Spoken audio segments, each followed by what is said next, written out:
সেটে যদি প্রয়োজন হয় আমি চেয়ারে বসে ঘুমিয়ে যেতে পারি, তখন 10 মিনিটে আমার পাওয়ার ন্যাপ, আর লাগে না। আমার সাথে খুব একটা ফাঙ্কি মুডের গল্প হয়তো যায় না। ব্যক্তি জীবনে আমি অনেক অনেক মজার মানুষ, কিন্তু আসলে স্ক্রিন আপনি তেমন চান না। স্ক্রিন আমি না এটা চাই না, আসলেই তাই। মানে স্ক্রিনে আমি একটু আলাদা রকম।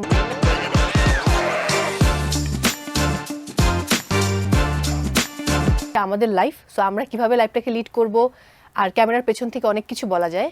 সামনে যারা কাজ করি আমরা, তারা জানে যে কতটা কষ্ট করতে হয় আমাদেরকে। ট্রু, মানে সবাই হয়তো মনে করে যে বসে থেকে কয়টা প্রশ্ন জিজ্ঞেস করতে হবে, কথা বলতে হবে, এটা এমন। আমরা যে পরিমাণ পরিশ্রম করি, এত পরিশ্রমটা সবার পক্ষে করা সম্ভব। আমার মনে হয় এটার জন্য বাংলাদেশও শুরু করা উচিত, বিহাইন্ড দ্য সিনে যে বিষয়গুলো হয়, তাহলে বোধহয় দর্শক বা বাকি যারা আছে তারা একটু বুঝবে যে অ্যাকচুয়ালি পিছনে এফোর্টটা কেমন দিতে হয়। আমি কিন্তু সেটে যদি প্রয়োজন হয় আমি চেয়ারে বসে ঘুমিয়ে যেতে পারি, তখন 10 মিনিটে আমার পাওয়ার ন্যাপ, আর লাগে না। মানে এতই আসলে সময় কম পাওয়া হয়, আসলে সময় পাওয়া হয় না। True true.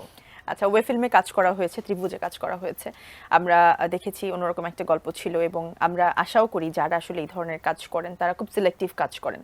সো এরপরেও যদি কাজ যেটা আসবে, অথবা ভিকি জাহেদের যে কাজটা, সেটা সম্পর্কে আমরা জানতে চাই না, বাট ফিউচারে যদি কাজ করা হয় বা আবার যদি কোনো ওয়েব ফিল্ম বা ওয়েব সিরিজ আসে, কি ধরনের গল্পকে আসলে আপনি প্রেফার করবেন? আমার কাছে মনে হয় যে একটু জীবনবোধ সম্পন্ন গল্প, কারণ আমার সাথে এই গল্পগুলোই যায়। মানে আমার সাথে খুব একটা ফাঙ্কি মুডের গল্প হয়তো যায় না। ব্যক্তি জীবনে আমি অনেক অনেক মজার মানুষ, কিন্তু আসলে স্ক্রিন আপনি তেমন চান না। স্ক্রিন আমি না এটা চাই না, আসলেই তাই। মানে স্ক্রিনে আমি একটু আলাদা রকম ভাবে আসতে চাই। যেমন বলির কথা বললে, বলিতেও কিন্তু আমার ক্যারেক্টার একটু ডিফারেন্ট ছিল। সো মানে আমি বলছি বলির কথা, যেটা আপনার হইচই ওয়েব সিরিজ ছিল।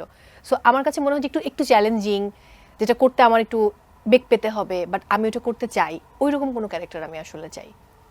অবশ্যই, মানে যেটাতে আসলে আপনি নিজে খুব স্যাটিসফাই ফিল করবেন, আপনার নিজের খুব এনজয় করতে পারবেন আপনি সেটা।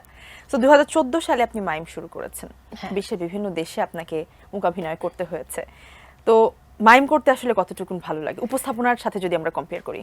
সব মশার বিরুদ্ধে সুরক্ষা দিতে এলো বসুন্ধরা এক্সট্রিম অ্যারোসল, মশার বিরুদ্ধে এক্সট্রিম সুরক্ষা। কম্পেয়ার করার কোনো সুযোগ নেই। মাইম আমার প্যাশন, অসম্ভব ভালো লাগার জায়গা, এবং মাইম আমার জীবনে অনেক অর্জন এনে দিয়েছে। আমার জীবনে যতগুলো দেশের বাইরের ট্যুর, এইটা একটা মজার ব্যাপার বলতে পারি। অনেকে ফেসবুকে এসে কমেন্ট করেন যে বিদেশে এত কিভাবে ঘুরেন, এত টাকা কোথায় পান? এটা সবার কমন প্রশ্ন। আপনি ট্রাস্ট মি, আমি আমার জীবনে শুধু মানে 2টো ট্যুর করেছি নিজের টাকা খরচ করে। এর বাইরে কোনো ট্যুর আমি নিজের টাকা খরচ করে যাইনি, কারণ আমি শোতে গেছি, এবং মাইম করতে যখন গেছি তখন যারা আসলে অর্গানাইজার, তারা আমাদেরকে পুরো প্লেন ফেয়ার, থাকা খাওয়া, ফুড, অ্যাকোমোডেশন সবকিছু দিয়ে নেন। শুধুমাত্র যদি মনে হয় আমি শপিং করব, সেই টাকাটা আমার নিজের। সো মানুষ হয়তো এটা জানে না। সো আমার জীবনে দেশের বাইরে যত অর্জন, যেমন মরক্কোতে আমি চ্যাম্পিয়ন হলাম as a female artist. So এই সব অর্জনই কিন্তু আমার আসলে মূকাভিনয়ের। সেটা কোরিয়া বলি, মরক্কো বলি, চীনে গেছি, তারপর মালয়েশিয়া, ইন্ডিয়া। সো এই সব অর্জনই কিন্তু আমার মূকাভিনয়ের। আমার খুব ভালো লাগে মূকাভিনয় করতে। অবশ্যই, এবং আমার মনে হয় যে যদি আপনাকে কম্পেয়ার করতেও বলা হয়, তাহলে দুইটা সমান সমান পর্যায়ে চলে আসবে। ওই দুটো বাচ্চাকে আলাদা করা যায় না, ওরকম একটা ব্যাপার। এই সাইডে একটা আছে, যদিও এখানে থাকে, বাট তারপর আমার কাছে মনে হয় যে উপস্থাপনা হচ্ছে আমার পেশা, এটা করে আমার রুটি রুজি জীবনকে যাপন করতে হয়। আর মাইম হচ্ছে প্যাশনের জায়গা, ওটা আমি টাকার জন্য করি না, ওটা আমি ভালো লাগার থেকে করি, ভালোবাসা থেকে করি। মানে একটা তো প্যাশন থাকতে হয় আসলে, নিজেকে ইগনাইটেড রাখতে হলে। এক্স্যাক্টলি।